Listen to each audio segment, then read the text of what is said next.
네, 그다음에 13번 생산형 인공지능 개발하는 개인정보 처리. 이걸 추진하기 갔으면 반드시 문제가 있을 거예요. 이제 항상 개인정보와 관련된 새로운 게 나오면 이게 잠시입니다. 인공지능은 특히 핫하고 개인정보하고 인공지능이 많았어요. 그래서 사실 내용은 별게 없어요.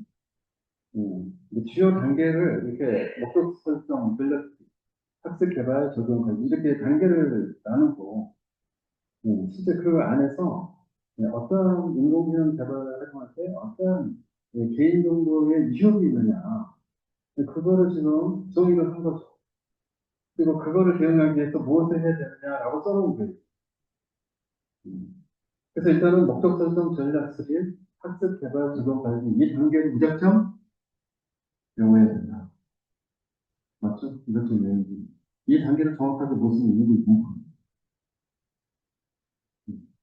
그래서 목적 설정, AI 개발 목적을 명확하게 넣어. 그 다음에 개인정보 종류나 출처에 대해서 또 적법성 여부에서 이거를 사전부터 해. 그런데 전략을 수립할 때는 여기에 어떤 LLM을 쓸 거냐에 대한 이제 전략이 나와요. 그래서 유형을 선택해야 돼요. 서비스형 LLM, 그다음에 기성 상용 LLM을 하는 것 같고, 그다음에 자체 개발해서 쓸 거냐, 뭐 이런 것들을 선택을 하고, 그리고 이때 이제 리스크 분석의 경감 전략 이런 것들을 해요. 결국 이 리스크 분석은 이런 유형들에 대한 구축에 대한 리스크도 있겠지만 개인정보 관련된 거잖아요.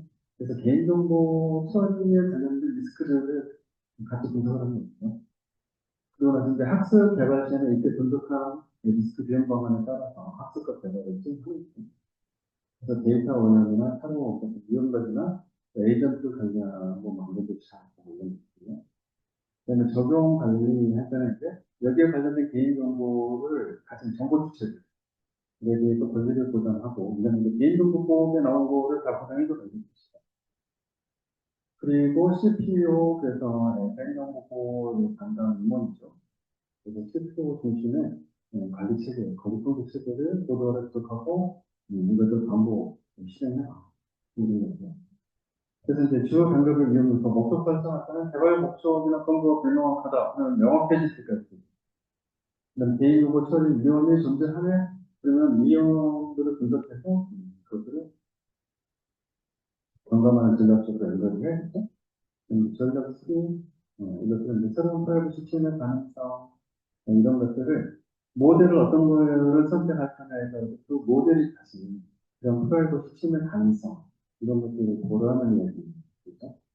학습 개발할 때는 이제 여기서 말한 데이터 오버나 또는 프랑포트 통해서 모델 역으로 역공학을 한다든지 그래서 모델을 설치한 이런 걸 한다든지 이런 것들을 되지 않게 관리를 해라 이런 이유도 있다는 거죠. 그럼 적용 관리할 때는 이렇게 다 했음에도 불구하고 실제 운영 과정에서 그 정보 주체의 개인정보에 관련된 권리를 침해하는 일이 발생하고 있습니다.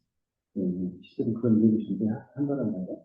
그런 것들에서 지속적으로 감시하고 문제가 생기면 그것들에서 시정 조치를 하고 법에서 명시한 그러한 조치들을 구체적으로 점검을 하거나 또는 사고가 나는 신고를 뭐 등등 이런 것들 제대로 못할 유형이라는 거죠. 이해되십니까?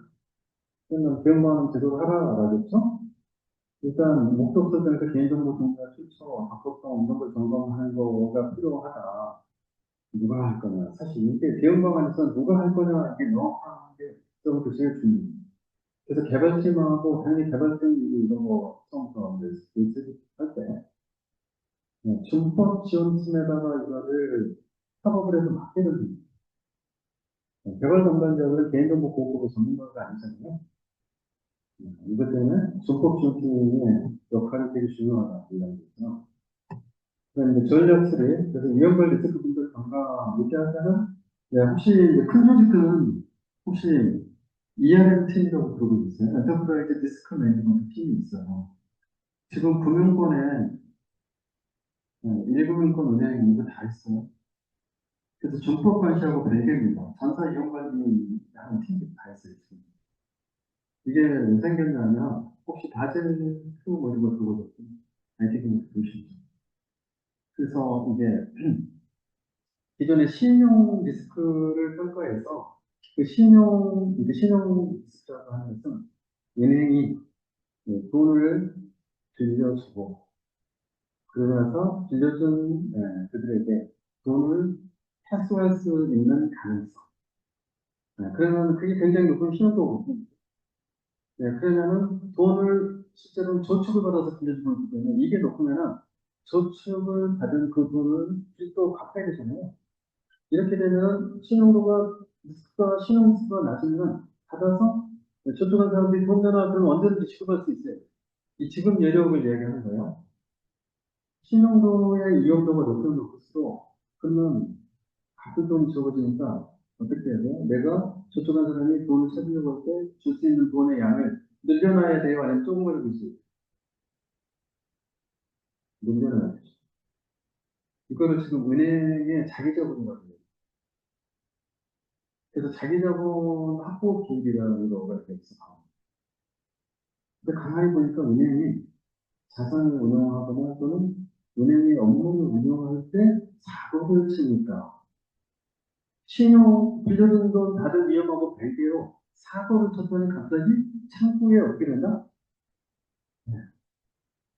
그죠. 오픈런 해가지고 저축을 해지하는 소리가 그럼 어떻게 돼요? 신용 위험이 낮은데도 불구하고 사고를 쳤더니 갑자기 모든 지점에 달려와서 내 돈 내놔 하고 저축한다는 돈 찾아버려요.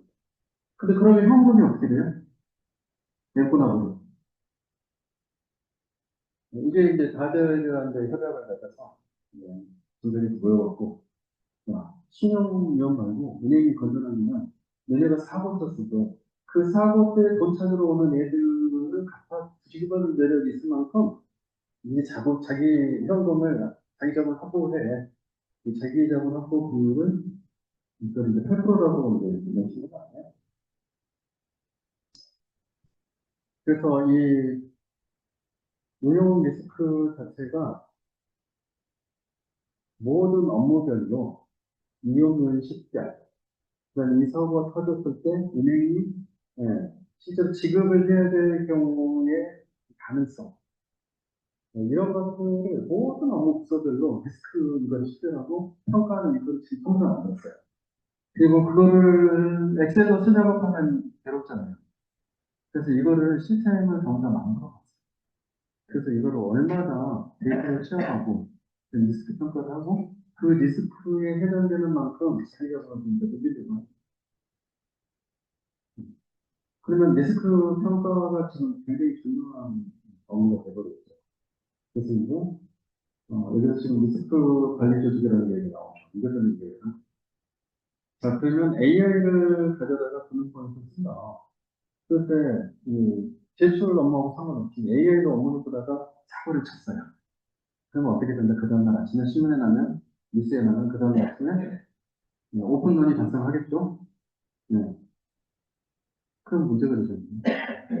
근데 오프라인 오픈런이 아니고 요즘은 모바일도 우체로 오죠. 더 심각하거든요.